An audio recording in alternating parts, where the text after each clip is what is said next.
Já estamos no nosso último sermão e hoje eu gostaria de falar com vocês um pouco, vai mostrar aí na tela, sobre a crucifixão no mundo antigo.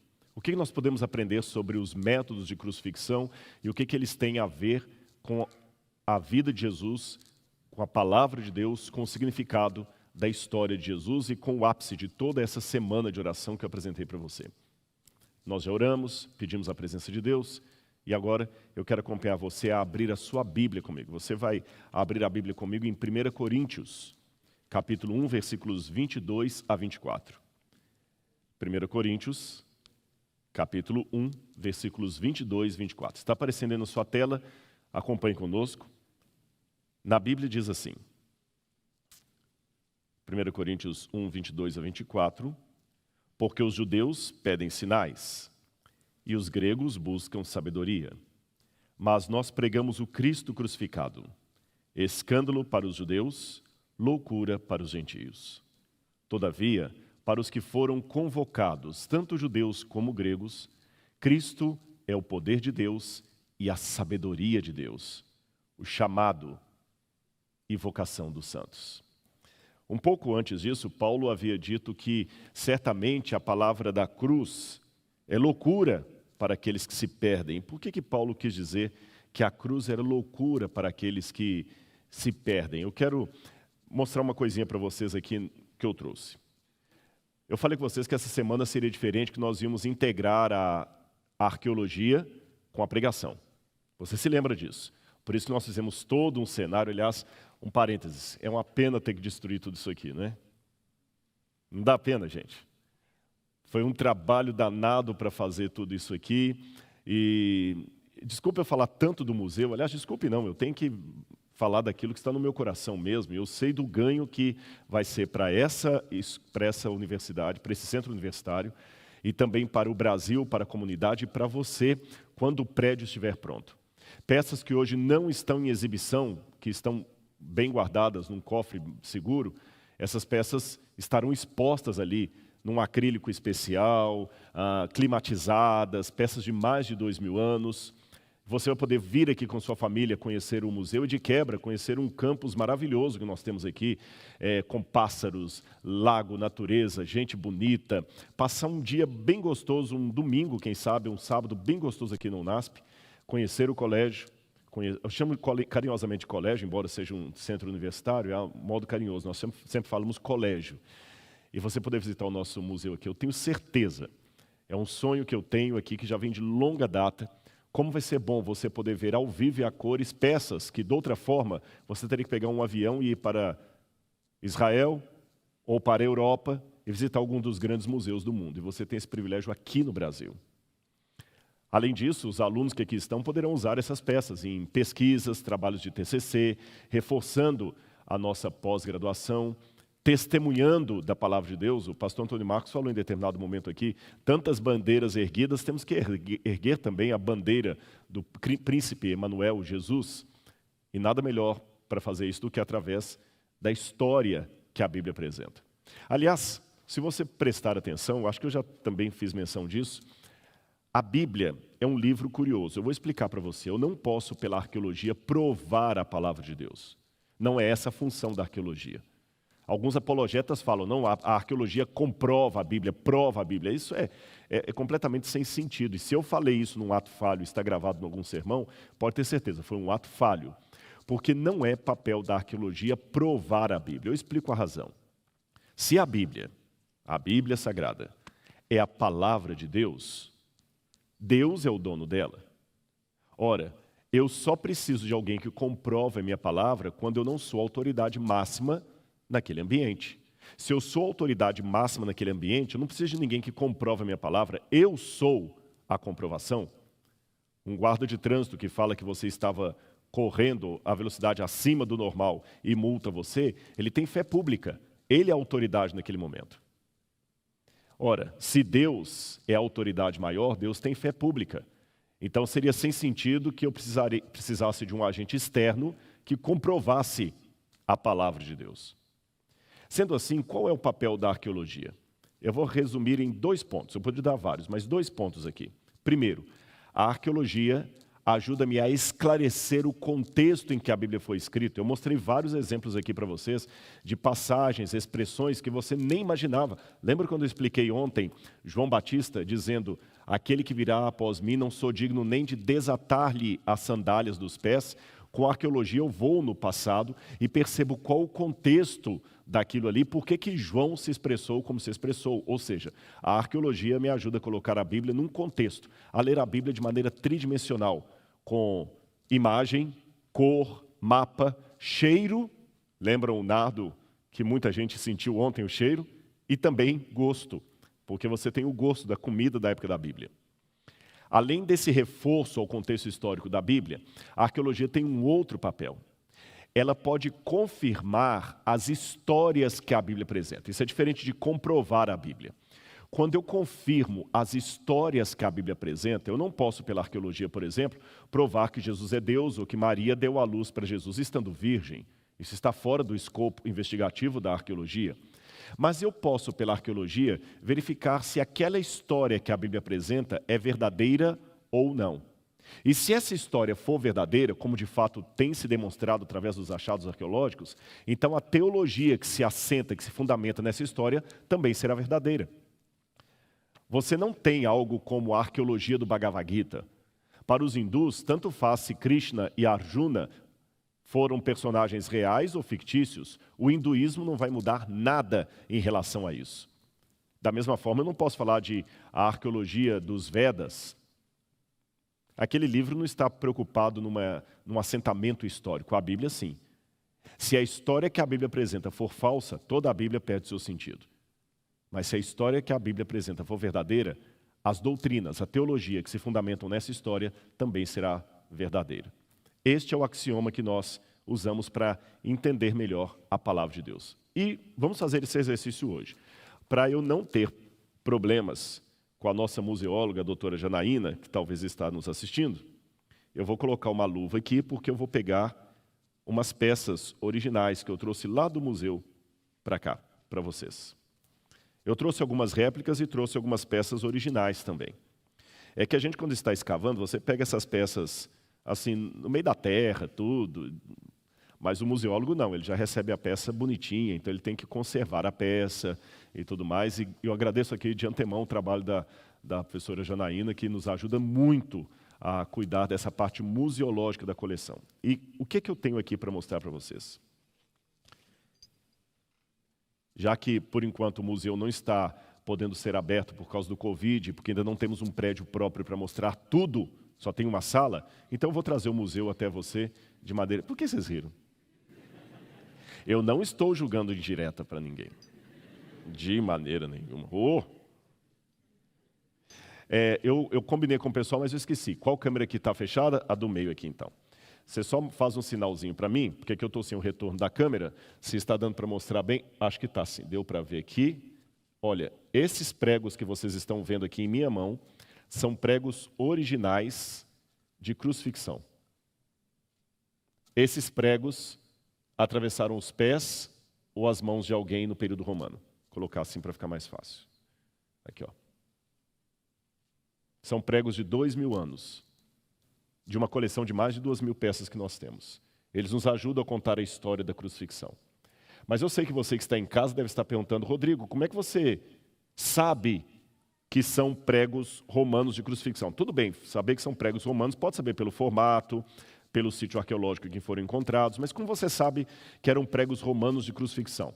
Afinal de contas, os romanos não usavam pregos apenas para crucificar pessoas, eles também usavam pregos para bater em madeira, consertar uma casa, um telhado, fazer um suporte, um caixote. Por que eu estou falando que esse prego é de crucifixão? Por uma razão muito simples. Esses pregos, como vários outros que já foram encontrados em túmulos judeus. Vou mostrar mais uma vez o prego para você aqui, em close. Eles foram encontrados em túmulos judeus. E existe uma prática judaica do tempo de Jesus que eu não sei a origem dela, nem a explicação ao certo. Mas essa prática judaica, segundo a Mishnah, dizia que os pregos eram usados por muitos judeus religiosos na época de Jesus como se fossem um amuleto de proteção e boa sorte. É, a arqueologia também nos surpreende com algumas informações que nós não esperávamos antes. O povo judeu na época de Jesus era altamente supersticioso, muito supersticioso. Não é à toa que quando Jesus veio andando sobre as águas, os discípulos apavorados gritaram: "É um fantasma!" Eles tinham medo, muito medo.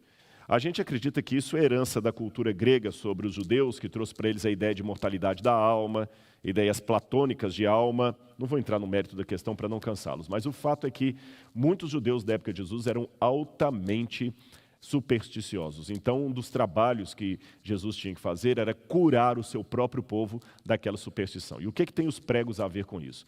Acreditava-se, não sabemos como nem porquê, que um prego que foi usado numa crucifixão trazia boa sorte e protegia o corpo contra maus olhados. Tanto que na Mishnah tem uma lista das pouquíssimas coisas que um judeu poderia carregar no bolso durante o Shabat. E uma das poucas coisas que um judeu podia carregar no bolso durante o sábado, segundo as leis judaicas da Mishnah, era um prego de crucifixão. Além disso, muitos judeus, ao morrerem, mandavam colocar pregos de crucifixão no ossuário deles, que eu vou explicar daqui a pouquinho o que é. Então, como esses pregos foram encontrados em túmulos em Jerusalém, junto a ossuários, nós sabemos que eram pregos usados em crucifixão e que você tem aqui. Eu não conheço outro museu no Brasil que tenha pregos originais de crucifixão para poder mostrar para o público. E esse prego ajuda você a ter uma noção da largura, da grossura do prego, como é que ele poderia atravessar as mãos, os membros ali e fixar o corpo numa cruz, os pés e tudo mais. Mas eu mencionei uma palavra aqui um tanto estranha, eu falei da palavra ossuário. O que é um ossuário? O ossuário era um recipiente em que os judeus guardavam os ossos daqueles que morriam. Vários ossuários já foram encontrados em Israel. Geralmente os ossuários são feitos de calcário. E hoje aqui eu trouxe um ossuário para mostrar para vocês. Na verdade, aqui eu tenho uma historinha triste para contar. Israel tinha emprestado para o NASP um ossuário original para ficar no nosso museu por 15 anos. E depois nós poderíamos pedir de novo apoio a Israel para continuar com esse ossuário por mais 15 anos. Nós fizemos todo o trabalho para trazer o ossuário no Brasil, chegamos a pagar o seguro, só que as leis brasileiras dizem que qualquer peça emprestada não pode ficar em território nacional mais do que 6 meses. E foi muito caro que pagamos para ter a peça aqui só por 6 meses. Então acabamos agradecendo a Israel e devolvemos o ossuário original. Mas para que os alunos não ficassem sem a ideia do que é um ossuário, eu acabei trazendo então um ossuário, uma réplica. E aqui nós temos uma réplica de um ossuário dos tempos da Bíblia. Eu vou pegar aqui. Brincadeira, tá leve.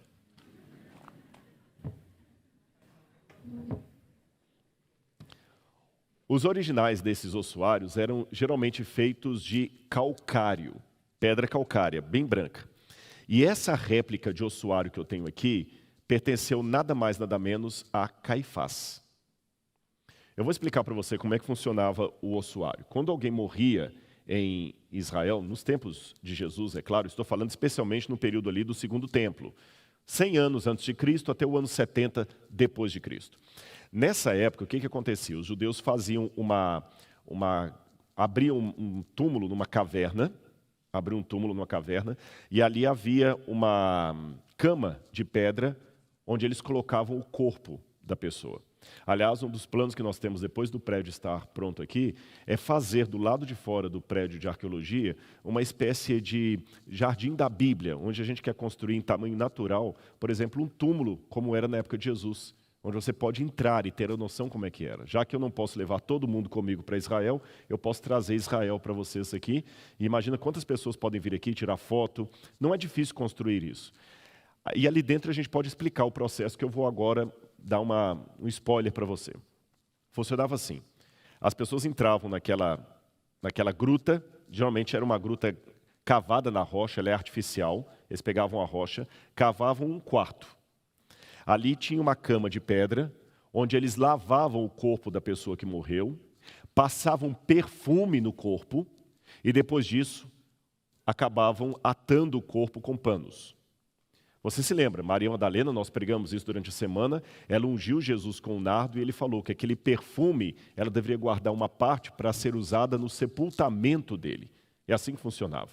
Depois que eles pegavam todo esse processo de lavar o corpo, passar perfume, colocar as bandagens, eles saíam desse quarto na caverna, saíam por uma portinha, fechavam a porta com uma pedra redonda e iam embora.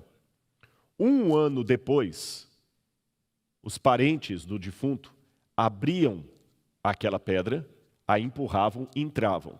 É lógico que naquela cama de pedra agora só estavam os ossos.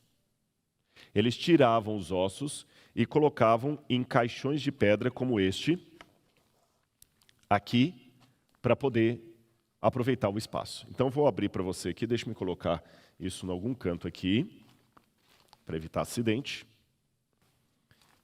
Geralmente, os ossuários tinham o tamanho que coubesse pelo menos um fêmur aqui. Não podia ser menor do que um fêmur, que é o maior osso do corpo humano, tá bom? Então, ele era colocado aqui eles colocavam todos os ossos da pessoa, e havia, às vezes, a situação de colocar num mesmo ossuário ossos de 2 ou 3 membros da família. Até tem aquela expressão, o morto finalmente encontrou seus mortos. Jesus falou algo parecido, deixe os mortos sepultar os seus mortos. Depois que eles colocavam os ossos aqui, eles tapavam o caixão ou o ossuário com uma tampa e colocavam num lóculo que ficava abaixo daquela cama de pedra que eu falei com vocês. Aí o túmulo estava pronto para receber outros defuntos. Entenderam? Olha como é que isso esclarece a Bíblia. A Bíblia fala que Jesus foi colocado no túmulo de José de Arimateia. E que Jesus foi colocado num túmulo novo, onde ninguém ainda havia sido sepultado. Ou seja, não havia ossuários no túmulo de Jesus ainda. Mas se Jesus pegasse um túmulo de uma família que já tinha sido usada, ali ele poderia ser sepultado, mas haveria outros ossários ou ossuários colocados embaixo. As duas palavras são corretas, ossários ou ossuários. Alguns ossuários, para não confundirem os casos ali, eles escreviam na lateral ou aqui na ponta o nome da pessoa que estava sepultada ali. Eu não sei se a câmera vai conseguir pegar, porque não está muito bem, mas aqui tem uns riscos aqui, estão vendo? Ó? E aqui está escrito justamente Yosef Bar Kefa. Yosef Bar Kefa significa José, filho de Caifás. Aí alguém pode falar, Rodrigo, então esse era o filho do Caifás, não o Caifás, como você falou. Não, era o próprio Caifás. É porque Flávio Josefo dá o nome completo dele. Caifás é apenas o sobrenome dele. O nome completo daquele sacerdote que participou do julgamento de Jesus era José Bar Caifás. Tá bom? É como se nós falássemos, por exemplo, nós tínhamos aqui como o nosso chefe aqui, o pastor Martini, mas o nome dele é Paulo Martini. Martini é apenas o sobrenome, tá certo? Martini é só o sobrenome, a gente fala Paulo Martini. Da mesma maneira, então, Caifás era apenas o sobrenome, o nome dele era José Bar Caifás. O ossuário daquele que participou do julgamento de Jesus foi encontrado. E dentro do ossuário de Caifás, sabe o que encontraram? Ossos e pregos de crucifixão. Os ossos foram sepultados novamente, por causa da lei dos religiosos, e os pregos foram guardados num depósito e depois desapareceram. É lógico que Simcha Jacobowitz, um cineasta junto com James Cameron, quis ganhar dinheiro nisso, falando que encontrou os pregos originais do túmulo de Caifás e que esses pregos seriam os pregos que crucificaram Jesus. Mas tudo isso é coisa de Hollywood, é que eu estou para falar de arqueologia séria. Encontraram pregos ali, mas podem ser pregos que crucificaram qualquer pessoa no Império Romano, como esses pregos que eu tenho aqui, que mostrei para vocês. Agora, sabe o que me chama a atenção? É lógico que eu mostrei uma réplica e mostrei originais. Eu mostrei os pregos originais e mostrei a réplica. Quando você pega um prego daquele, deixa eu ver se eu consigo passar para você em casa um pouquinho da emoção de arqueólogo e curador de museu. Esses pregos que eu mostrei para vocês aqui originais, de primeira mão, que eu não me lembro de ter mostrado esses pregos ainda aqui na igreja, Esses pregos, eles estiveram em Jerusalém quando Jesus viveu. Ou talvez até depois que ele ressuscitou, não importa, eles estavam ali. Quem confeccionou esses pregos conheceu os romanos ou era um romano. Talvez esses pregos foram feitos em Roma, na Itália, e levados com os soldados para Jerusalém. Esses pregos atravessaram os pés ou as mãos de alguém. Esses pregos foram cravados em alguma cruz. Alguém morreu na cruz, como Jesus morreu, tendo esses pregos participado do evento. Eles estavam lá.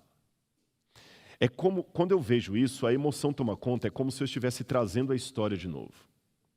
E aqui eu quero contar para vocês um outro achado arqueológico interessante de pregos, porque apesar dos romanos terem crucificado milhares e milhares e milhares de pessoas, eles nunca encontraram ossos de crucificados. A razão era muito simples. De acordo com a legislação romana, uma pessoa que morresse crucificada não tinha o direito a um sepultamento digno. O corpo dele era jogado numa piscina de areia chamada putenescum, que o nome lembra até um calão, um palavrão em português. E o sentido desse palavrão e dessa palavra que eu acabei de citar é putrefação, putrefazer. Ou seja, aquela palavra de baixo calão, ela tem um sentido de algo que está em putrefação. Então os condenados eram jogados ali e viam a ave de rapina, aquele mau cheiro e aqueles corpos ali, mosca. Imagina que terrível que era o lugar de julgar os crucificados. Então por isso que a gente não encontra ossos de crucificados. Alguns até colocaram em dúvida a historicidade do Novo Testamento, dizendo, se Jesus morreu crucificado, os romanos não permitiriam que ele fosse sepultado. Isso é mito da Bíblia. Até que em 1967, depois da Guerra de 6 Dias, aconteceu um achado arqueológico interessante em Israel. Olha aí na tela. Essa foto que vocês estão vendo é de um bairro, um assentamento judaico, perto de Jerusalém, no subúrbio de Jerusalém, chamado Givat Hamivtar. Esse bairro chamado Givat Hamivtar foi um dos assentamentos, uma das primeiras construções que os israelenses fizeram depois da tomada de Jerusalém na Guerra de 6 Dias. Os judeus tomaram Jerusalém. Jerusalém agora pertencia ao Estado israelense e era hora de construir assentamentos. Então fizeram esse bairro aí. E quando os tratores estavam passando, eles bateram numa laje de pedra. E quando abriram a laje de pedra, pode voltar para mim? Quando abriram a laje de pedra, eles viram que era um túmulo do primeiro século. E quando eles abriram o túmulo do primeiro século, o que havia ali dentro? Um ossuário, vários ossuários, como este que eu mostrei para vocês de Caifás. Mas é lógico que eram ossuários de outra família que estava ali sepultada. Até aí nada demais. Vários ossuários já foram encontrados em Israel, vários túmulos já foram encontrados, mas aquele de Givat Hamivtar chamou a atenção dos arqueólogos. Sabe por que ele chamou a atenção? Eu vou explicar para vocês daqui a pouquinho. Deixa eu só mostrar uma foto desse ossário que foi encontrado. Olha aí. Ali você tem, de um lado, as fotos originais que os arqueólogos tiraram quando os tratores bateram na laje do túmulo.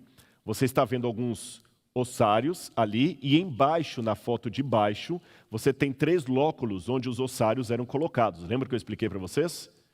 E do outro lado você tem o ossário com o nome do indivíduo que morreu ali do lado, escrito em hebraico.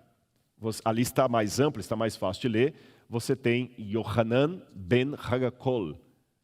Yohanan ben Hagakol, ou Jonathan, ou João, filho de Hagakol. Quem que seria esse Jonathan? Não sabemos.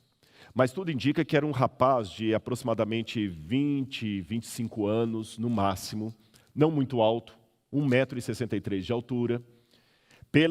Pelo trabalho legístico que fizeram nos ossos, deu-se a entender que não era um rapaz dado a trabalhos pesados. Então, juntando as peças do quebra-cabeça, o tipo do ossário, com o nome dele, o tipo do túmulo, indicaram que aquele era um jovem de classe média alta. E ele estava com o túmulo dele junto com o túmulo de outros familiares. Mas uma coisa chamou a atenção quando eles abriram o ossuário de Yohanan ben Hagakol. Os ossos estavam mais ou menos bem preservados, e como eu falei, os ossos são sempre tirados e sepultados novamente por questão da legislação religiosa de Israel. Por exemplo, e não só Israel, países árabes também. Quando eu escavei na Jordânia, eu achei ossos humanos justamente onde eu estava escavando.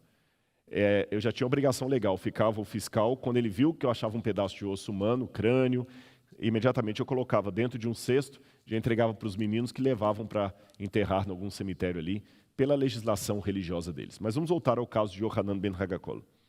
Quando abriram o túmulo dele, esse aqui eu vou pegar sem luva porque é uma réplica. Eles encontraram ali, eu tenho aqui uma réplica, o pedaço do osso do calcanhar, vou colocar aqui no centro, vamos ver se ele consegue pegar, um pedaço do osso do calcanhar, isso aí até aí tudo bem, nada demais, e junto com o osso do calcanhar, você tinha aqui um prego atravessado. E o prego ainda estava torto aqui do lado, se vocês olharem. O osso do calcanhar atravessado por um prego. Eles fizeram a análise de DNA desse osso com o fêmur que estava ali e deduziram que pertence ao mesmo indivíduo. Então não se trata do fato de alguém ter guardado um prego ali, como eu falei que os judeus guardaram com um pedaço de osso de outra pessoa. Não, esse osso aqui era do próprio Yohanan ben Hagakol. O que a gente deduz? Aquele jovem foi crucificado. E diferente do que os críticos da Bíblia apresentavam, nós temos pelo menos um caso na arqueologia de alguém que fugiu à regra e que conseguiu um sepultamento digno, apesar de ter sido crucificado. A Bíblia não estava mentindo. E o nome desse rapaz era Yohanan. Eu vou mostrar uma foto para vocês do prego original, com inclusive um modelo ali do lado, como é que ele estaria, e uma fotografia de raio-x que mostra o prego atravessando o calcanhar. Esse achado arqueológico nos ajudou a levantar muitas ideias de como era a forma de crucifixão nos tempos romanos. Um dos professores que examinaram ali os ossos foi o professor Tsaferes, que é professor justamente da área de medicina forense, e eles fizeram um levantamento legístico de como seria a provável postura de Yohanan ben Hagakol na cruz. Os romanos crucificavam as pessoas de diferentes tipos, e é lógico que aqui eu estou fazendo um levantamento forênsico também. Houve algumas sugestões anteriores que foram descartadas, e hoje a que mais prevalece é essa aqui, olha aí na sua tela. Os pregos, ao contrário do que nós imaginávamos pelos quadros Caravaggios, quadros renascentistas, o prego não era colocado no peito do pé, mas ao lado no calcanhar. Era assim que a pessoa ficava, provavelmente, na cruz. Eu vou mostrar para você agora aqui, mais ou menos, a postura de alguém na cruz do Calvário. Era o seguinte: a pessoa ficava com os dois pés um pouco afastados assim, um prego atravessando cada um dos calcanhares, e o braço da pessoa era colocado aqui. Em alguns casos, o braço poderia ser pregado na frente ou atrás. Daqui a pouquinho eu vou falar sobre essa questão dos pregos, se eles suportariam o peso do corpo ou não. Mas o fato é que, nessa posição, que eu já até mudei meu timbre de voz aqui, e não foi de propósito, é porque você começa a ter sérios problemas respiratórios. Eu aqui estou apoiado nos meus pés, mas se eu estivesse literalmente pendurado, eu começaria a ter dificuldade de respirar. Então, para respirar, você tem que erguer e pegar fôlego e ficar mais um tempo. Então, gente, esqueçam os quadros, nada contra os artistas, eles fazem um trabalho maravilhoso. Mas esqueça, nesse momento, todos os quadros bonitos que você já viu sobre Jesus. Se eu estiver pregando para alguém que é católico, esqueça por um momento a ideia do Cristo, do crucifixo, que você vê lá na missa. O quadro era muito mais dantesco do que aquilo. Muito mais horrível. Quando o filme do Mel Gibson, A Paixão de Cristo, foi exibida, muita gente criticou o filme, dizendo, é violento demais. Eu, Rodrigo, ao contrário, falei, não, é realista demais. O filme de Mel Gibson foi um dos mais realistas que eu já vi de todos os filmes de Jesus, mostrando a dor da crucifixão. Aliás, eu devo levar em consideração que o livro Desejado de Todas as Nações diz que o diabo ainda instigou os soldados a tornarem o sofrimento de Jesus, pior ainda, quase sobre-humano, para que Jesus desistisse do sacrifício. Então, o que Mel Gibson fez, e ele também se inspirou no livro Desejado de Todas as Nações, não foi nenhum exagero. A crucifixão era daquilo ali para pior. E em se tratando da crucifixão de Jesus, que tinha o diabo estimulando aquilo, o que já era terrível teve uma potencialidade ainda maior. Vou mostrar mais coisas para vocês sobre a crucifixão. Olha o que Cícero, o grande advogado, dizia sobre a crucifixão. Coloca a imagem de Cícero aí para a gente. Cícero, vocês sabem, é um dos grandes expoentes do direito romano, brilhante advogado da época de Júlio César. E Cícero chamava a crucifixão de summum supplicium, crudelissimum supplicium. O que ele quer dizer com isso? A pior forma de tortura que se possa imaginar. A pior, a mais angustiosa, a mais cruel, a mais horrível, summum. Não tem nenhuma forma de tortura, dizia Cícero, pior do que a crucifixão. Outro personagem dos tempos romanos, olha aí na tela, Plautus. Plautus viveu antes de Cristo. Plautus foi um escritor romano, um escritor de peças teatrais, e ele mostra as primeiras evidências de que escravos eram muito crucificados. Ele fala muito da terrível crucifixão de escravos. Aliás, Plautus chega a dizer que na sua época, crux, a palavra crux em latim, era um xingamento de pessoas mais simples da sociedade quando queriam xingar um palavrão contra o outro. Eles falavam crux, de tão terrível que era a crucifixão. Aliás, a famosa confissão de Esquelédrios, um escravo, ele dizia o seguinte: eu sei que a cruz será a minha sepultura, pois lá estiveram os meus ancestrais, meu pai, meu avô, meu bisavô, meu tataravô. Ou seja, o que a gente aprende? A crucifixão, além de ser algo terrível, era algo típico para escravos. Raciocine comigo. Olha o que Plautus falou. No período romano, a palavra latina crux, cruz, era um xingamento que as pessoas simples usavam no subúrbio de Roma. Ou seja, cruz não era uma palavra que eu deveria usar num púlpito se eu estivesse vivendo nos tempos romanos. Vocês sabem que há certas palavras que estão matizadas na língua portuguesa, mas não são boas de serem pronunciadas aqui. E se eu as pronunciasse, todo mundo ia se chocar. Rodrigo, isso não é palavra para se dizer num púlpito de uma igreja. Pois bem, se estivéssemos vivendo nos tempos romanos e eu estivesse falando com vocês num notório latim e eu dissesse a palavra crux, a metade do auditório se levantaria e sairia. Era um xingamento. Agora você entende como foi audacioso Paulo escrever: eu me glorio na crux de Cristo? Você está entendendo agora o porquê da primeira mensagem que eu li? Porque a palavra da cruz é loucura para os que se perdem. Nós, porém, pregamos a Cristo crucificado, escândalo para os judeus, loucura para os não-judeus. Viram dentro do contexto romano como essas palavras são fortes? Aliás, a coisa é tão séria que eu vou contar para vocês uma coisa. O Cícero, que eu mencionei para vocês, ele, certa feita, ele foi contratado para ser advogado de defesa de um cidadão romano chamado Rabírius. Nós temos preservados nos arquivos de Roma todos os laudos, a peça jurídica desse processo. E em determinado momento, eu não me recordo agora qual foi o crime do Rabírius, mas a promotoria queria pedir a crucifixão do Rabírius.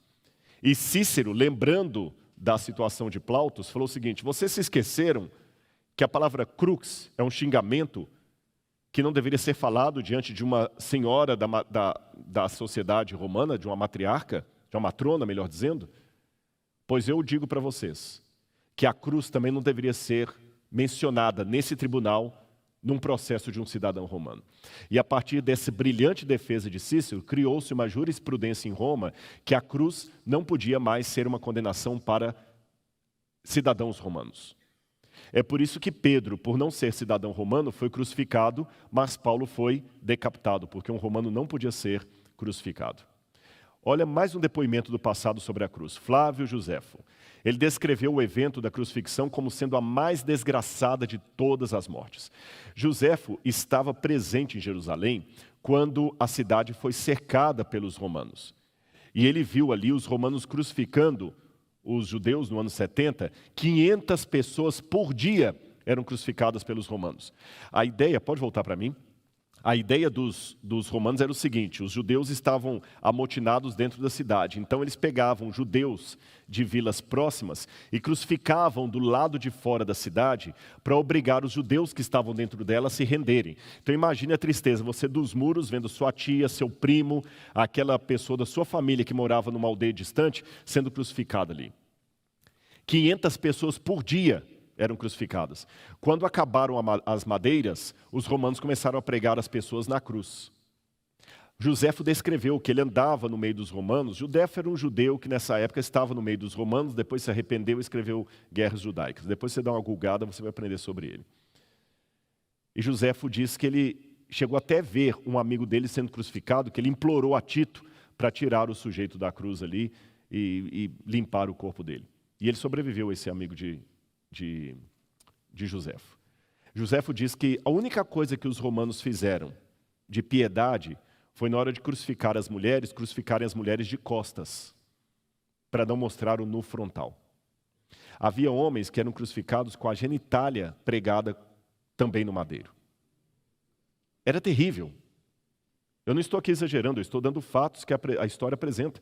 E todos esses fatos que eu estou apresentando, eu espero que levem você a ler com outros olhos o relato da crucifixão de Jesus e o significado desse símbolo para o cristianismo. Mais um depoimento do passado para vocês. Dessa vez de Sêneca, o dramaturgo Sêneca, que aliás até ajudou ali também na educação de Nero. Olha o que Sêneca falou na sua epístola. Ele falou que a morte de cruz era algo tão desesperado, ele estava escrevendo ao seu amigo Lutílius, que ele dizia o seguinte, que ele preferia o suicídio à morte de cruz. Você sabe que se houvesse uma morte hedionda em Roma, que eu pudesse estabelecer no topo da lista, era a morte por suicídio. Uma pessoa que suicidava, ele acabava trazendo desgraça e desonra para toda a família. Toda a família. Mas Sêneca dizia, olha, ainda que assim seja, eu prefiro o suicídio à morte de cruz. Na tela eu vou mostrar para vocês, na história de Roma, as 4 piores formas de pena capital que Roma instituiu. Por ordem de dramaticidade. Do pior para o menos ruim. Não se diz menos pior, viu, gente? Pior já é grau de superlativo. Menos ruim. Então eu estou saindo do pior para o menos ruim, porque todos são dantescos. Vou começar de baixo para cima então. Aliás, de cima para baixo. Aliás, o contrário. Se eu quero falar o menos ruim, eu vou começar com o 4. O menos ruim era ser degolado. Supostamente você não sentia dor. Passava na navalha ali e acabou.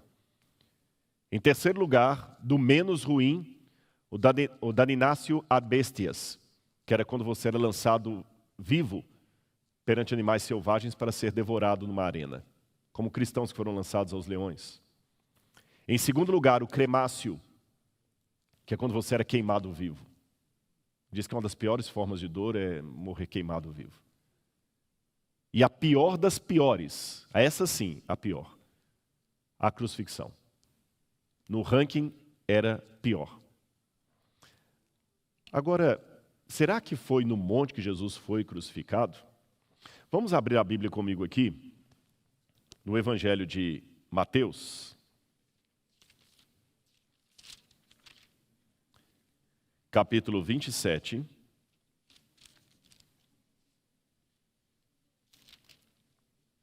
Versículos 30. Perdão, versículo 31. Mateus 27, verso 31. Está com sua Bíblia aberta? Então preste atenção. Depois de terem zombado dele, retiraram-lhe o manto e o vestiram com suas próprias roupas. Então o levaram para ser crucificado. Ao saírem, encontraram um cirineu chamado Simão, a quem obrigaram a carregar a cruz de Jesus. E chegando ao lugar chamado Gólgota, que significa lugar da caveira, deram vinho com fel para Jesus beber, mas ele, provando, não quis beber. Depois de o crucificarem, repartiram entre si as roupas dele, tirando a sorte, e assentados ali o guardavam. Por cima da cabeça de Jesus puseram por escrito a acusação contra ele: Este é Jesus, o Rei dos Judeus. E 2 ladrões foram crucificados com ele, um à sua direita, outro à sua esquerda. Os que iam passando pelo caminho blasfemavam contra ele, dizendo, e meneando a cabeça, dizendo: Ei, você que destrói o templo, em 3 dias o reedifica, salve a si mesmo, se você é o Filho de Deus, e desça da cruz. De igual modo, os principais sacerdotes e os escribas e anciãos, zombando, diziam: Salvou os outros e a si mesmo não pode salvar. É rei de Israel, que desça da cruz, e então creremos nele. Confiou em Deus? Pois que Deus venha livrá-lo agora, se de fato lhe quer bem, porque disse: Eu sou o Filho de Deus. Até os ladrões que estavam com ele zombaram dele e o insultavam, diz aqui o Evangelho. Terrível aquilo. Eu acabei adiantando um slide aí, mas olha de novo, será que isso aconteceu numa montanha? A gente fala Rua de Cruz do Monte. Eu lamento dizer para vocês que Jesus não morreu numa montanha. Olha o que diz Quintiliano, que viveu na época de Cristo, sobre o método o método romano de crucificar pessoas. Quintiliano escreveu assim: Sempre que crucificamos o culpado, as ruas mais movimentadas são escolhidas, onde mais pessoas possam ver e serem movidas por esse temor. Porque as penalidades se relacionam não tanto com a retribuição do que com o efeito exemplar. O porquê ele deveria ser junto. O que Quintiliano quis dizer? A cruz, ela deveria ser ao mesmo tempo um motivo de tortura e de alerta. Se você se levantar contra Roma, isso vai acontecer com você. Então, normalmente, eles crucificavam as pessoas ao longo do caminho. Tanto é que Mateus diz aqui, os que passavam ficavam balançando a cabeça. Olha essa imagem aí. Essa é a imagem que as pessoas têm da cruz de Jesus lá no Calvário, no monte, né? Mas não faz sentido. Porque para Jesus ser crucificado num monte, o único monte que dá de frente da cidade para o qual Jesus podia ser crucificado é o Monte das Oliveiras. E essa foto está de propósito errada, colocando Jesus crucificado em cima do Monte das Oliveiras. Aí você tem um vale tremendo lá embaixo. Mas não foi assim que Jesus foi crucificado. É mais provável pela arqueologia que Jesus foi colocado numa colina bem mais perto assim da cidade. Estão vendo? Quando eu digo colina, eu digo algo em torno de 3, no máximo 5 metros de altura, em que as pessoas pudessem passar, menear a cabeça e debochar de Jesus. Deixe-me explicar de onde veio essa ideia de crucifixão de Jesus no monte. No 5º século depois de Cristo, um bispo chamado Cirilo de Jerusalém estava fazendo uma homilia, um sermão, e ele resolveu comparar o Calvário com o Sinai. Então, na sua homilia, ele acabou chamando os 2 montes, o Monte Calvário e o Monte Sinai. E por causa desse sermão de Cirilo de Jerusalém, o cristianismo acabou emplacando a ideia de monte onde Jesus foi crucificado. Mas fique tranquilo, isso não é uma heresia, é um erro. Mas isso não me impede de maneira romântica, imaginar o monte onde Jesus foi crucificado. Aliás, um dos hinos mais lindos que nós temos, cantado até pelo pastor Iglesias, Fernando Iglesias, fala sobre o monte do Calvário. Monte, monte do Calvário. Eu não vejo problema em cantar, porque isso não é uma heresia, é um erro histórico, mas também é um erro histórico chamar os habitantes do continente novo de índios. Nós sabemos que isso é um erro penitencenário, porque Cabral chegou aqui pensando que havia chegado às Índias. E Colombo também, né? Colombo chegou pensando que tinha chegado às Índias. Então acabaram chamando os habitantes aqui de índios, mas é um erro penitencenário de Colombo. Aqui não era a Índia, portanto os nativos aqui não deveriam ser chamados de índios. Mas os livros de história até hoje perpetuam o erro chamando-os de índios. Então não tem problema chamar o Calvário de monte. Mas não era um monte. Agora, olha como poderia ser a cruz de Jesus. Olha aí. A cruz tinha, na verdade, duas partes. Ela tinha o poste, que era o stips, e tinha o patibulum, que era o travessão. O mais comum era o crucificado levar apenas o travessão até o local de ser crucificado. Volta para mim aqui que eu vou explicar para vocês como é que funcionava isso. A pessoa carregava aquele poste mesmo atravessado aqui, o patibulum, nas costas, e ele tinha que ter amarrado aqui no pescoço dele uma placa, geralmente de madeira, chamada títulos. Essa prática, essa tábua que tinha o títulos, ela continha a acusação dele, no títulos. Títulos era a acusação dele. Ladrão, bandido, assassino, ficava aqui escrito. Pilatos, para ironizar os judeus, escreveu Jesus de Nazaré, rei dos judeus. Escreveu em hebraico, em grego e latim. Pilatos escreveu. E o pedaço de madeira onde ficava escrito títulos era tabule. Tabule. Agora, só uma curiosidade para você saber. Quem geralmente escrevia na tabule a sentença do condenado era o tabeliones, em latim.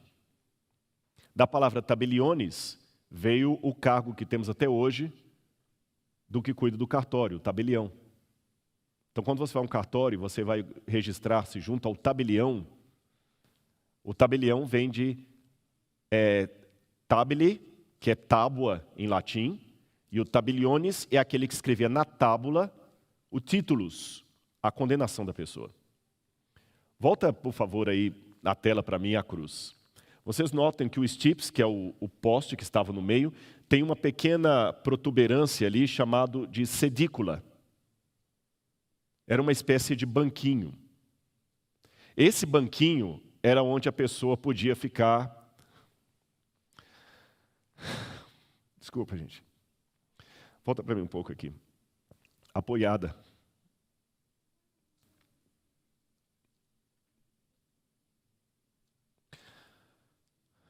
A dor era tão grande que o Filho de Deus tinha que apoiar o corpo dele ali, justamente para que os pregos não rasgassem as mãos. Lembra que eu falei?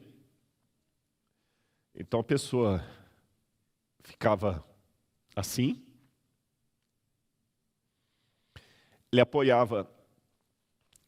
Deixa eu mostrar na terceira câmera, eu vou pular para a terceira para ficar mais fácil, está aberto. Ele ficava com os pés, um pregado de cada lado, como eu mostrei naquele primeiro vídeo para vocês, e aqui. E ele descansava naquele pequeno banco, aquela sedícula, e quando tinha que respirar... Gente, até o gesto que eu estou fazendo aqui para você é humilhante. É feio. Não é um porte nobresco. O Filho de Deus ficou daquele jeito. Já expliquei com isso que eu acredito que os pregos estavam nas mãos de Jesus. Alguns autores pensam que poderia estar no pulso, porque a mão iria rasgar e tudo, mas alguns estudos foram feitos mostrando que se a pessoa estivesse apoiada na sedícula e os pregos aqui, ele podia ser pregado na mão, mas toda hora que ele tinha que respirar, ele tinha que lutar entre a dor de ficar sufocado ou a dor de fazer um movimento aqui para tomar ar, e os pregos tinham que machucar ainda mais, porque ficavam rodando aqui, ou mesmo que fosse no pulso também, ficava machucando mais ainda, e ele voltava. O Filho de Deus passou isso por você. Olha, eu não me emocionei aqui por teatro, eu não sou ator de filme.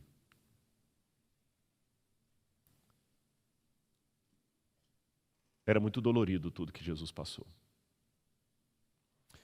Eu vou pedir licença aqui apenas para não entrar num mérito da questão, mas eu explico num outro dia, sobre o formato da cruz, porque eu sei que algumas pessoas vão fazer perguntas depois. Escuta, eu ouço os testemunhos de Jeová dizendo que era uma estaca de tortura e não uma cruz. Eu vou explicar isso numa outra época para você, tá bom? Por hoje eu só vou resumir dizendo que eu tenho elementos o bastante para acreditar que Jesus foi colocado numa cruz. E uma coisa que eu quase ia esquecendo de dizer. Eu falei para você esquecer os quadros. Você que é católico, esqueça por um pouco a imagem do Jesus crucificado lá na frente da missa. E esqueça mais um detalhe. Normalmente, os quadros mostram Jesus crucificado com um pano cobrindo a sua nudez. Não havia esse pano. Você era colocado completamente nu.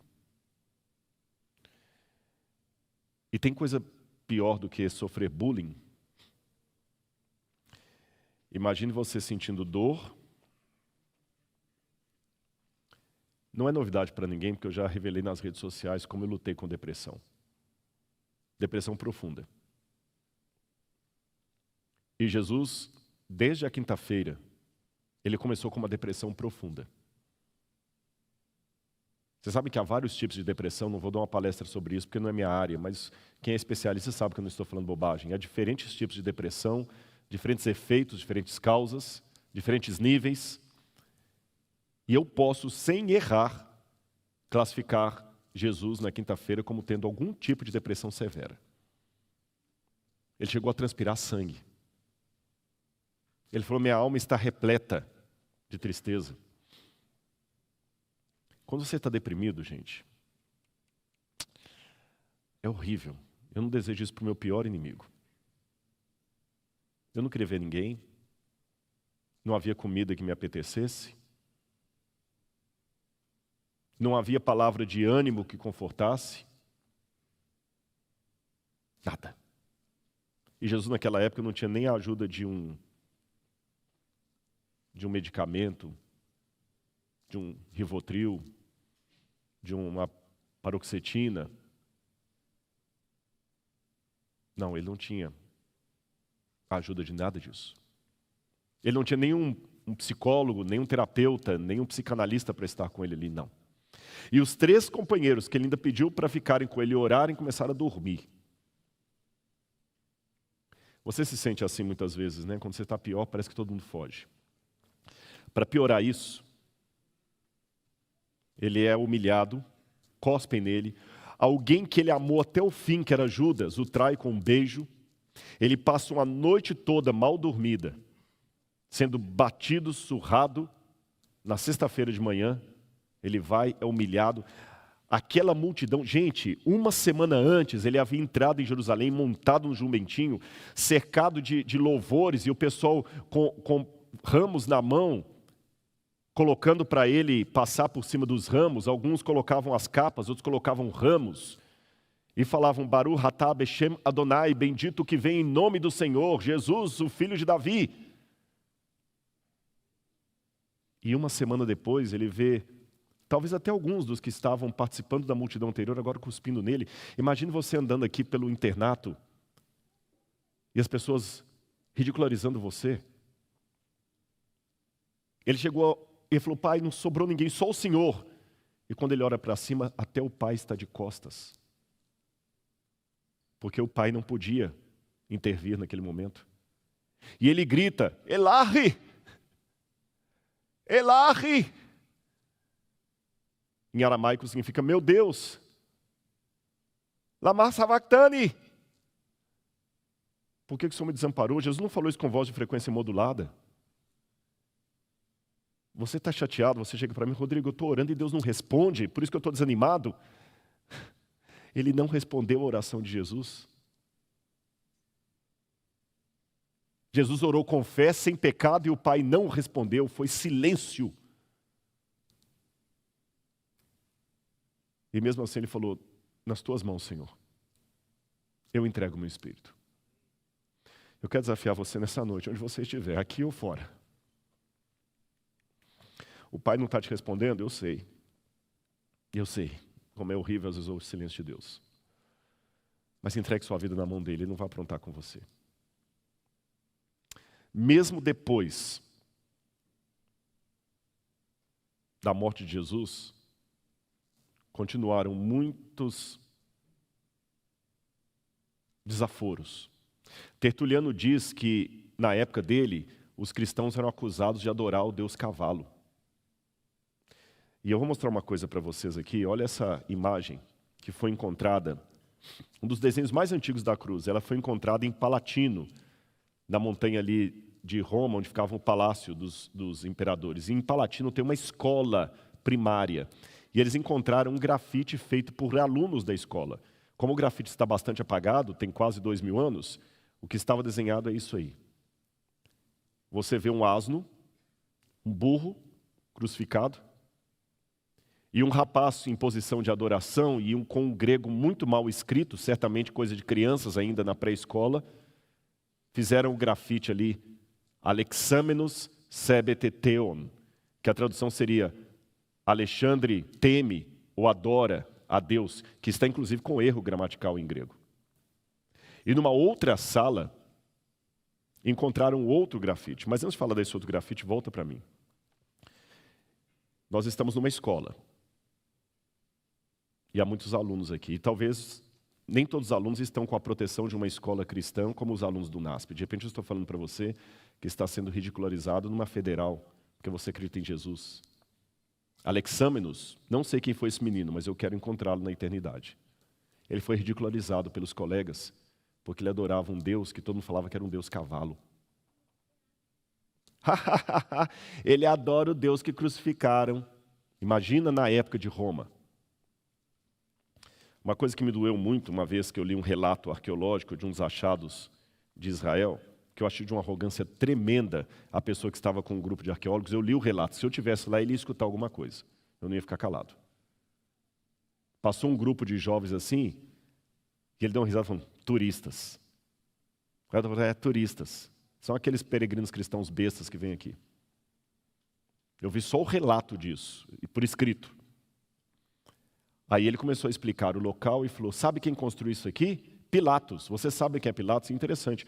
Arqueólogos israelenses não sabiam quem era Pilatos. Um deles falou assim, Pilatos foi aquele governador romano que matou o Deus deles. Me doeu. Me doeu. E me dói mais ainda. Sabe o quê? Abrindo o coração para vocês, por isso que eu estou chegando mais aqui. Me dói mais ainda porque eu sei que se eu falar mal do seu filho, se eu chamar o seu filho de vagabundo, você dificilmente vai conseguir assistir meu sermão. Se eu chamar a sua esposa de periguete, você, além de querer me dar um soco, não vai mais ler nem um livro que eu assisti, que eu escrevi, nem um vídeo que eu produzi. Mas se eu blasfemar contra o seu Deus, você vai continuar consumindo o que eu produzo. Isso que eu não entendo. Se eu falar mal de alguém de sua família, você nunca mais olha para mim. Mas se eu debochar de Jesus, você continua me assistindo. Eu gostava muito de Portas dos Fundos. Depois do que eles fizeram com Jesus, desculpe, pode ser o humor mais bem-humorado, para mim que ele é lixo. E eu sei do que eu estou falando, porque eu conheço gente lá de dentro que sabe o que eles são na realidade. E a gente continua achando engraçado. Mas eu louvo a Deus, porque apesar dos deboches, tem gente que entrega a vida a Deus ainda. Eu quero chamar o pastor Brenha com duas pessoas aqui. Na verdade, uma primeiro, depois a outra. Mas não tira ainda o quadro não, porque eu tenho algumas imagens para mostrar. Tá bom, produção? O que vocês estão vendo aqui agora, o pastor Brenha vai entrar num tanque batismal. E eu quero que você que está em casa preste atenção numa coisa. 2000 anos se passaram desde o evento da cruz. Mas ela ainda está exercendo força. E eu vou provar isso nessa manhã. O pastor Brenha está descendo aqui nas águas batismais e o que você vai ver aqui é um símbolo muito importante. Quem é o primeiro? É o Vicente. Eu perguntei quem quer ser primeiro, que há duas pessoas, e o pastor me falou que vai ser o irmão Vicente. O Vicente veio com a filha dele, que é professora nossa aqui, conversar comigo essa semana, né, Vicente? Pode olhar aqui para mim, só um pouquinho. E vamos olhar para aquela câmera ali para o pessoal te ver um pouquinho. Vicente, fica aqui. Vicente, a sua filha veio aqui. Há quantos anos você estava demorando para tomar essa decisão? 38 anos. 38 anos. O Vicente está tremendo aqui. Sabe, Vicente, eu quero te dizer que eu falei um dia uma coisa para você aqui, agora essa semana. A filha dele me procurou e falou assim, olha, eu trouxe meu pai aqui, o NASP está com muito rigor para não permitir pessoas externas entrarem aqui por causa da questão do distanciamento social, nós estamos muito sérios com isso. Mas a direção da escola abriu uma exceção. A filha do Vicente falou assim, eu queria que ele conhecesse pessoalmente o Rodrigo Silva, que ele assiste muito. E eu falei com o Vicente assim, Vicente, para de adiar a decisão. Aceite a Jesus como seu salvador pessoal e mostre para os jovens que estão aqui que mesmo com os cabelos brancos ainda é tempo de nascer de novo. Porque ele vai nascer de novo. Vicente, sabe a história que eu contei do Alexâmenos, aquele rapaz? Ele foi muito debochado porque ele tomou uma decisão semelhante à sua. Pode colocar alguma música, por gentileza? Ele foi muito debochado no tempo dele. Imagina se você fosse o Alexâmenos, jovem, e os coleguinhas debochando de você, e você o único cristão ali, e desenhando o seu Deus na parede como se fosse um cavalo, um burro, e debochando de você, falando assim, ah lá, o Vicente adora a Deus. Mas sabe o que eles encontraram, os arqueólogos? Numa outra sala, um outro grafite, uma outra pichação. E nesse grafite, coloca lá no quadro para mim, por favor. Estava escrito aquilo ali, Vicente. Eu não sei se dá para você ver daqui, ó. Alexâmenos Fidelis. Que a tradução seria Alexâmenos ficou fiel. Alexâmenos já morreu há muitos anos, milênios. E nem sabe que a história dele chegou a ficar tão famosa. Mas o mesmo Deus que salvou Alexâmenos, hoje está fazendo um pacto com você. Seja abençoado, meu irmão, em nome de Jesus. Você é um filho de Deus. Eu estou orando por sua saúde. Estou orando por sua vida. E estou louvando a Deus por sua decisão. Você agora será batizado nas águas pelo pastor Brenha. Exatamente no modo como Jesus foi batizado e seguindo a ordem do Divino Mestre. E você que está em casa, preste atenção. Vem um pouquinho mais para cá. Porque talvez é disso que você está precisando. Irmão Vicente, esse momento, ele está sendo registrado no livro da vida, nos céus. Há uma legião de anjos glorificando a Deus no seu trono, pelo maravilhoso sacrifício expiatório de Jesus. Esse sacrifício que foi feito há 2000 anos atrás, mas que ainda reflete na vida de milhares de pessoas hoje. E refletiu na sua vida, 38 anos de espera para Jesus, é quase nada diante da eternidade que você vai ter ao lado dele a partir de agora. Que essa sua decisão ela seja uma decisão eterna, que seja uma decisão que mude completamente a sua vida, não somente nos dias de vida que o Senhor ainda tiver aqui, mas pela eternidade que o Senhor está lhe proporcionando a partir desse momento. Então, como teu pastor, como ministro do Evangelho, seguindo o desejo do teu coração, para a remissão da tua vida passada, para que o teu nome seja escrito no livro da vida e nunca mais se apague, eu o batizo nessa hora em nome do Pai, do Filho e do Espírito Santo. Amém. Pode baixar.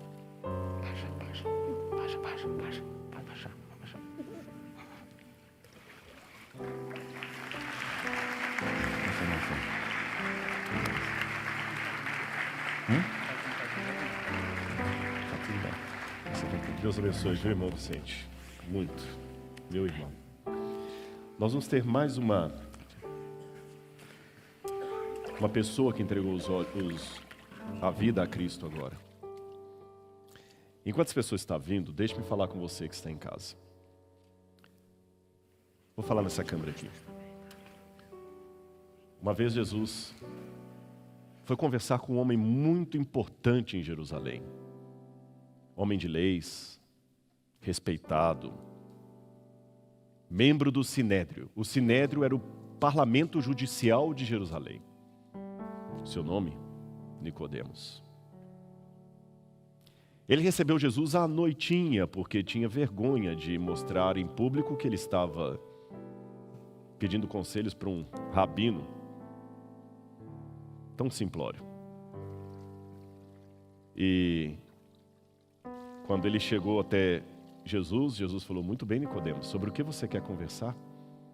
Ele falou: eu queria conversar sobre o céu, sobre as coisas do alto, questões legislativas, ética, moral, direito, judaísmo. Jesus: muito bem. Mas falta uma coisa para você, Nicodemos. Você tem que nascer de novo. Nicodemos: nascer de novo? Ele falou: é. Se você não nascer da água e do Espírito, você não verá o reino de Deus. Mas como pode alguém nascer de novo? Vai entrar dentro da barriga da mulher? Jesus falou: Nicodemos, se eu explicando as coisas da terra você não entende, como é que você quer entender se eu explicar as coisas do céu? Santo Agostinho falava algo interessante sobre a água, sobre o batismo. Tem água aqui.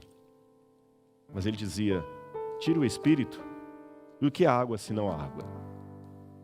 Continuando o que Santo Agostinho não disse, eu acrescentaria: coloque o Espírito, e essa água não será apenas água, será um símbolo de uma morte e renascimento.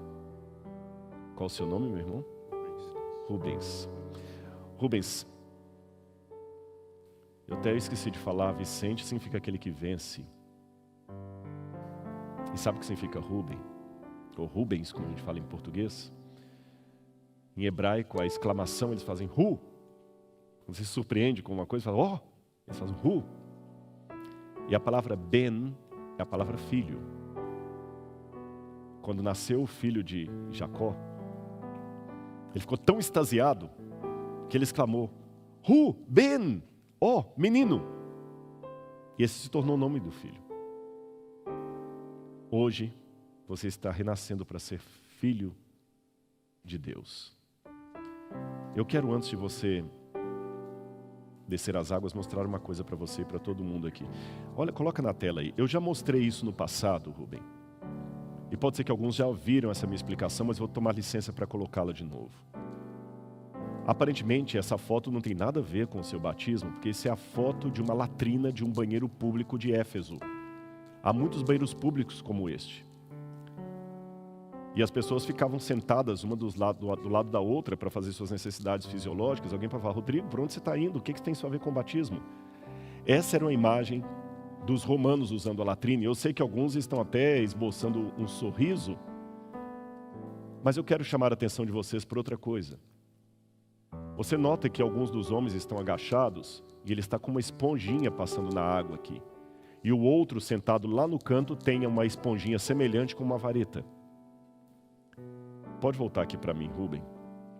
Sabe o que era aquela esponjinha? Eles passavam aquela esponja na água corrente, molhavam.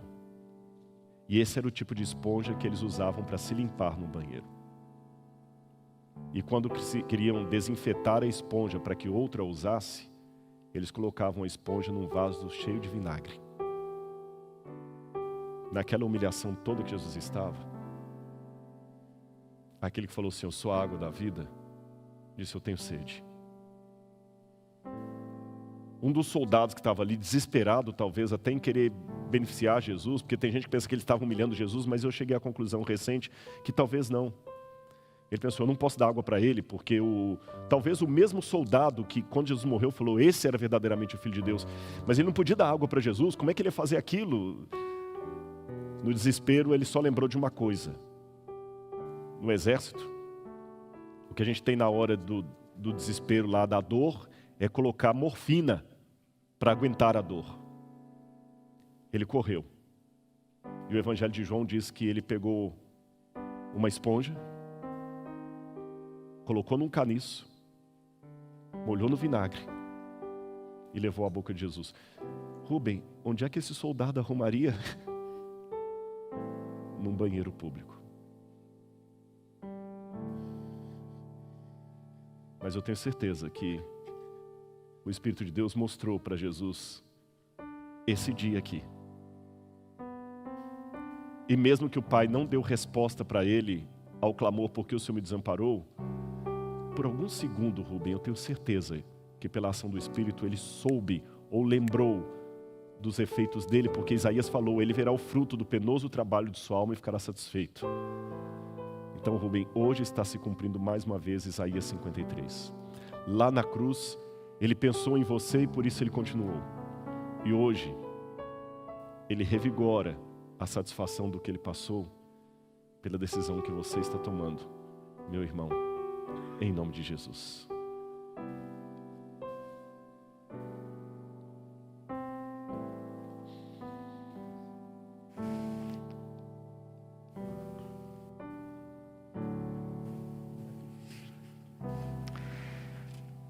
Rubens, esse é um momento muito extraordinário na tua vida. Depois de muitos anos, nós nos reencontramos. E nos reencontramos numa situação em que eu fiquei muito feliz por estar tendo essa oportunidade de fazer o seu rebatismo. Você sabe o carinho que eu tenho por você, pela sua família. E esse é um momento que as suas lágrimas, elas refletem esse sentimento profundo do teu coração. É um sentimento de recomeço. E esse momento faz a gente sentir que valeu todo o esforço, o sacrifício de Jesus. Foi por você que ele fez tudo isso. Que a sua vida, Rubens, seja uma vida agora, a partir desse momento, onde você não solte mais dos braços, das mãos fortes de Jesus. Por isso, seguindo o desejo do teu coração, para a remissão da tua vida passada, dos teus pecados, para que o teu nome seja mais uma vez colocado no livro da vida, e você seja, a partir desse momento, uma testemunha viva do que Jesus fez e continuará fazendo na tua vida. Como teu pastor e amigo, eu o batizo nessa hora em nome do Pai, do Filho e do Espírito Santo. Amém.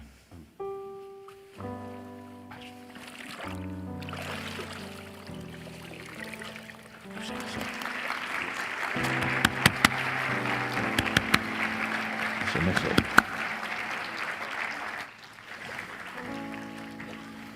Deus abençoe, meu irmão. Eu sou família também.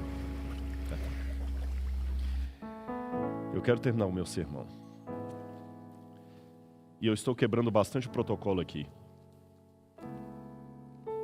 Já passamos da hora de ter terminado esse sermão há muito tempo, mas eu deixo o Espírito ser Deus. Eu ia até pedir o pessoal do louvor para cantar de novo a música, mas eu não tinha combinado antes com eles, mas não tem problema. Eu quero fazer um apelo hoje. E eu não posso sair daqui sem fazer esse apelo. Eu peço licença ao pastor Brenha, pastor Binho, pastor Antônio Marcos. Fiquem tranquilos que eu não vou colocar a escola em problemas. Eu sei da questão do distanciamento, mas eu também não posso deixar de fazer um apelo para os que estão aqui. Eu vou fazer um apelo para você que está em casa, mas eu tenho que fazer um apelo para os que estão aqui. E para fazer esse apelo, eu queria que todo mundo que está aqui, está em casa, preste atenção na imagem que eu estou colocando aí. Que tipo de herói você precisa? Ou você prefere? Eu sei que Hollywood mostra você esse tipo de herói aí. É esse tipo que você quer ser. Ou pelo menos que estimulam você a ser. E eu sei que pelas regras cinematográficas ficaria muito melhor se eu apresentasse Jesus nesse modelo. Ou quem sabe fizesse uma imagem de Jesus assim. Talvez alguém diria que essa seria a melhor imagem de Jesus. Musculoso, forte, quebrando a cruz ali como se fosse um dos Avengers. Mas a imagem que eu tenho para apresentar para vocês não é essa. Volta para mim. A imagem que eu tenho para apresentar é a de um homem de dores. E que sabe o que é padecer. Os romanos crucificaram milhares de pessoas. Milhares. Lembra que eu falei isso para vocês? Eu quero terminar o meu sermão aqui fazendo mais uma pergunta para você, além dessa do tipo de herói que você prefere. Se os romanos crucificaram milhares de pessoas, e eu tenho prego de alguém que foi crucificado ali, qual o diferencial de Jesus? Qual o diferencial de Jesus? Em que pese tudo o que eu descrevi fisicamente da cruz, paradoxalmente eu termino meu sermão dizendo que tudo o que eu descrevi aqui não foi nada. Esqueça a dor física de Jesus. Sabe por quê? A dor maior que ele enfrentou foi a dor espiritual. Perto da dor espiritual de ser rasgado da sua comunhão com o Pai, que ele temeu até que não ressuscitaria novamente, perto dessa dor espiritual, quando ele disse, Elahim, Elahim, aquela dor dele foi tão grande, da ruptura com o céu, que toda a dor física da cruz se tornou um mero detalhe. Por isso que normalmente uma pessoa ficava 4, 5 dias agonizando na cruz, mas Jesus morreu com poucas horas. O coração dele explodiu, não aguentou. E mais, Hebreus diz que ele provou a morte por todos os homens. Mas como pode um Deus eterno sinceramente morrer? Se ele é eterno? Jesus não pode ser morto porque ele é Deus. Mas a morte dele também não pode ter sido um teatro. Ele morreu de verdade. Mas se ele morreu de verdade, Deus não morre, como é que vê isso? Pior, ele tinha que morrer a morte eterna. E sabe qual foi a morte eterna? Eu não vou dar os textos bíblicos aqui, porque isso demandaria um estudo mais completo, mas eu peço apenas a sua confiança de saber que eu tenho minhas convicções bíblicas para o que vou afirmar aqui. Como preço da nossa salvação, Jesus vai ficar por toda a eternidade preso a um corpo humano. Aquela cicatriz que você tem de uma cirurgia, de um acidente de carro, vai desaparecer na ressurreição. As marcas dele vão ficar por toda a eternidade. Nós vamos ter um corpo semelhante ao corpo da sua glória, ou seja, o corpo glorioso de Jesus vai ser o corpo glorioso que os remidos também terão. Para mim, Rodrigo, que nasci em pecado, ter um corpo glorioso no céu vai ser um upgrade. Mas para Cristo, que existia na forma de Deus, vai ser um cair definitivo de nível por toda a eternidade. A casa mais bonita do Lagoa Bonita pode ser um upgrade para quem veio de uma palhoça. Mas para a rainha da Inglaterra, é cair de nível. Para Cristo, que vivia na forma de Deus, se esvaziou para assumir um corpo glorificado, que será semelhante ao corpo da nossa glorificação. A Bíblia fala isso, nós teremos um corpo semelhante ao da sua glória e seremos irmãos em Cristo e de Cristo. É um preço eterno. Eu não posso sair daqui sem fazer um apelo especialmente para os alunos. Eu queria dar para o conjunto cantar a música tema da semana para a gente fechar. Venham aqui à frente. Só pedir uma coisa, eu não combinei nada disso, então, por isso que eu estou passando agora. Não cortem meu microfone e deixe talvez o da música só um pouquinho mais baixo, porque eu sinto no meu coração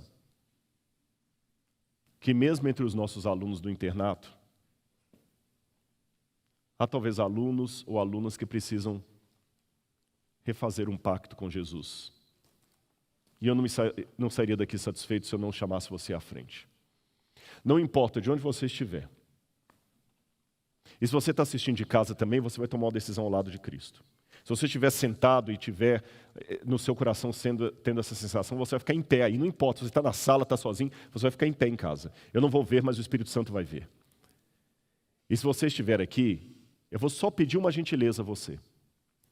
Para respeitarmos o distanciamento, não fique próximo um do outro, mas de maneira mais ou menos equidistante.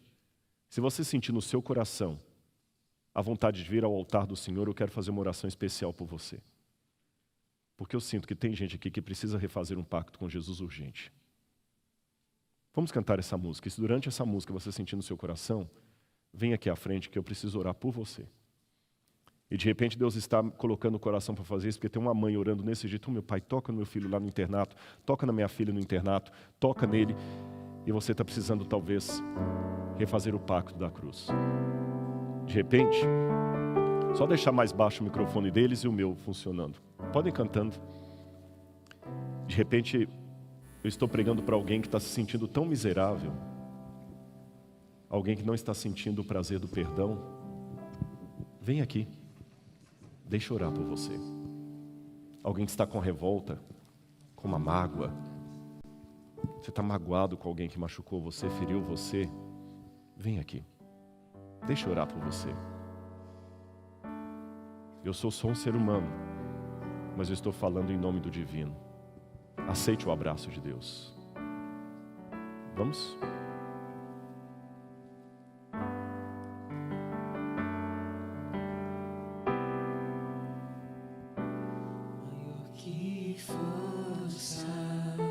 Preste atenção na música.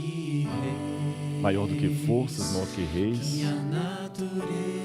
Cristo é maior do que tudo, mas Ele abandonou o céu para vir ficar com você. Se você sentir agora no seu coração, vem aqui, eu preciso orar por você. Deus está te chamando. Em nome de Jesus. Amém.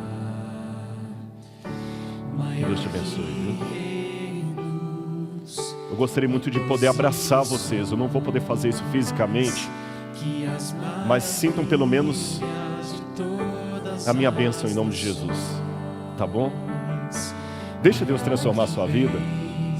Deixa. Você não vai arrepender, não. Acredita em mim. Ele transformou a minha. Tá bom? Ele transformou a minha vida. Na cruz, por amor de mim. Canta bem suave. Curta esse momento, Deus te ama. Gente, Deus é apaixonado por vocês. Quer notícia melhor do que essa? Se alguém não gosta, que pena que tem mau gosto. Deus gosta. Ele gosta de você, mas Ele ama você. Ele podia ter desistido da cruz, Ele podia ter desistido dos pregos, Ele podia ter desistido de tudo, mas Ele sabia que 2000 anos depois você viria aqui à frente. Ele sabia que você ia tomar essa decisão aí no seu coração. E eu quero que o diabo trema agora, porque os anjos de Deus estão aqui com vocês. A gente não pode ver com os olhos físicos, mas eu tenho certeza que há anjos de Deus descendo nesse momento aqui. Se não couber mais aqui, podem ir ficando no corredor, não tem problema, tá? A gente está mantendo a distância. E eu sei que os anjos estão passeando aqui no meio, ó. Tome a decisão ao lado de Cristo. Eu suplico, não deixe ninguém tirar você do colo de Deus, tá? Nem drogas, nem promiscuidade, nem pecado algum, nem ódio, nem mágoa, nem trauma. Nada vai separar você do amor de Cristo. Tá bom? Nem principados, nem potestades, nem anjos, nem elementos por vir, nada. Porque na cruz, por amor de mim, de você, Ele morreu. Sozinho. Mesmo assim, em humilhação, Ele morreu tão só. E pensando em cada um de nós, o O pensamento dele foi maior. Foi maior, mesmo assim, em humilhação, morrendo só, pensando em mim, foi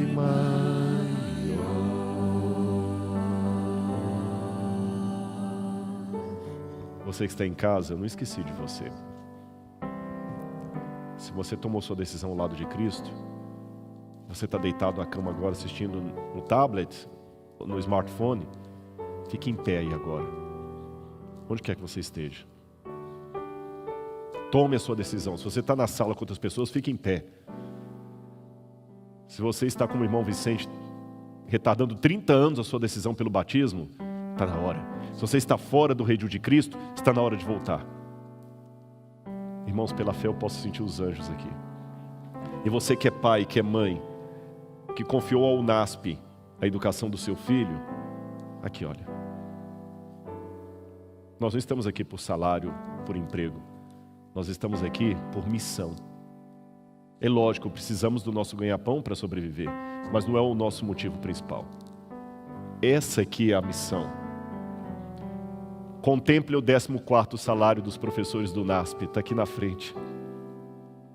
A contabilidade não resiste a registrar isso. Obrigado pelo carinho, tá? Deus ama muito vocês, gente.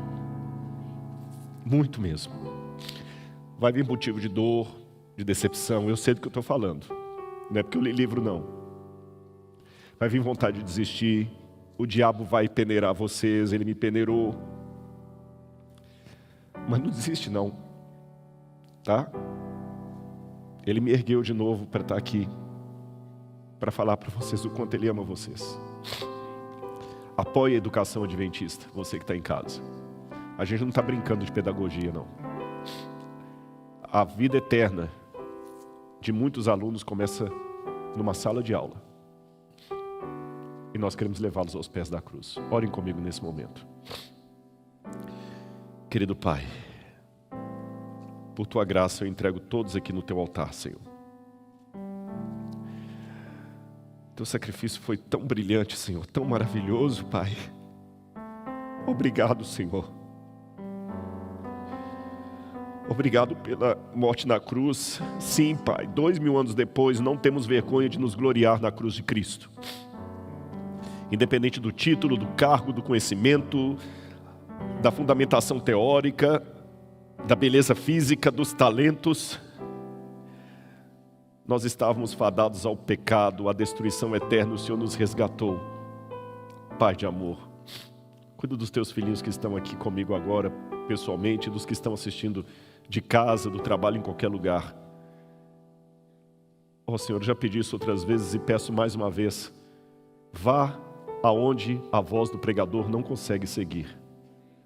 Por favor, Senhor, eu te peço perdão se durante a semana eu falei algo que não devia ou deixei de falar algo que deveria ser dito.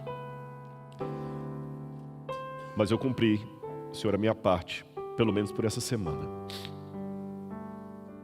Agora, Senhor, é contigo. Cuida deles, Pai, e cuida de mim também. Te amamos, Senhor, em nome de Jesus. Amém. Amém. Que Deus abençoe muito a todos vocês. E você de casa, encerramos por aqui a nossa programação. Que a graça e a paz do Senhor Jesus Cristo seja com você em seu lar. Obrigado pelo seu carinho.